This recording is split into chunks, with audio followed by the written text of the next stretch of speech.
My brothers and sisters in Christ, in today's first reading, St. Paul says something very practical. It should be something very obvious to us, but for some reason, in the flow of everyday life, so often it's not. He speaks in an image of people competing athletically in the stadium. So he said, like the runners in the stadium run so as to win. And he goes on to use this image of the ways in which people physically train for a competition or a race, and uses this as an analogy for the spiritual life. And so it is.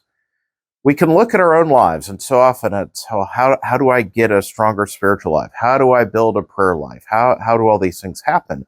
And we just kind of spin our wheels and say, well, I wish it was better. And in fairness, it can be that way in other areas of our life too. Sometimes we know what we need to do to be healthier or to lose weight or whatever it may be. It's just a matter of actually having the discipline to do it.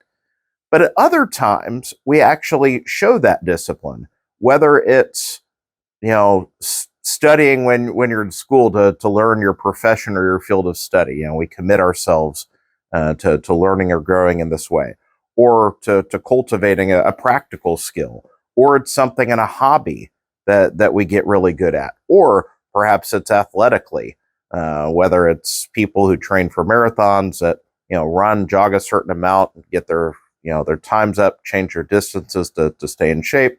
Other people, it's their weightlifting, all these different things that in life we do. And so we know how in worldly things to train ourselves to excel, to persevere. Perhaps we don't always have the right willpower to do it, but we know how.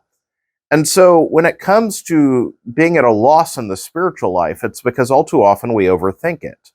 Yes, it's something less tangible, but many of those same lessons still apply. And so today I just offer you two examples. One is about growth and virtue. The places where we struggle with sins, or a virtue and a vice, those are other names for habits. Both virtues and vices are habits. Virtues are good habits, vices are bad habits, or sinful habits. And so, no different than how we break any other habit, whether it's like biting your fingernails or, name it, any kind of bad habit you break, or someone who has to quit smoking. The processes that you go through, it's the same thing for breaking a vice, which is how you slowly, it may not happen instantly, but through just progressive and intentional steps along the way, 2 steps forward, 1 step back. But even at 2 steps forward, 1 step back, you can make progress. And with virtues, the intentional pursuit to grow in a virtue is the same way. The best thing yet with virtues and vices is focusing on a virtue can actually help defeat the vice. So if we look at an area that I might have a struggle with a vice, I can both simultaneously try to break myself with a habit while working on the corresponding virtue to get holier in a different spot that will help me to avoid temptation or falling back into that sinful behavior. And so that's an area that's very practical in the life of virtue, in the moral life. And so we follow steps, we identify, and we don't just get perfect overnight or suddenly become a perfectly virtuous person, but we identify, this is somewhere right now that I need to do better. So what steps can I take to break this sinful habit? Or what steps can I do to focus to do better in this area? And then follow it. And when you fall, get back up on the horse, go to confession, and you can make progress in the moral life. In the same way in the life of prayer.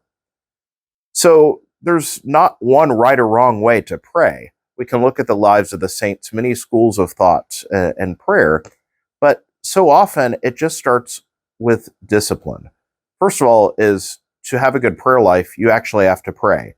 Regardless of what the form of the prayer takes, if you don't pray, you won't have a good prayer life.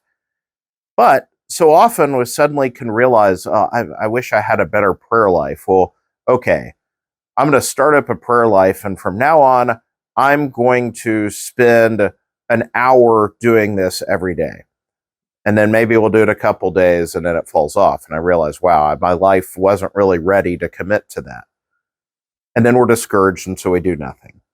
Or alternatively, I could say, well, this week I'm going to start on doing 5 minutes each day, reading today's gospel passage, or praying a chaplet of divine mercy, or whatever it may be, just in silent prayer. I'm going to spend 5 minutes at the start of each day just praying for my needs for the day, or 5 minutes at the end of each day to thank God for the day that's been.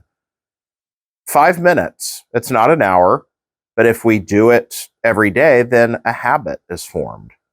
And then perhaps down the road, it goes to 10 minutes, 15 minutes, 20 minutes, 30 minutes, an hour, 2 hours, whatever it may be. But in the same way that St. Paul speaks of the runners in the stadium, we train ourselves in the spiritual and the moral life. And so, my brothers and sisters in Christ, instead of complaining about the areas where we fall short, how about we start with a plan today? And with the help of God's grace and with the healing of the sacraments for stumbles along the way, we too can come to sanctity. May God bless you all.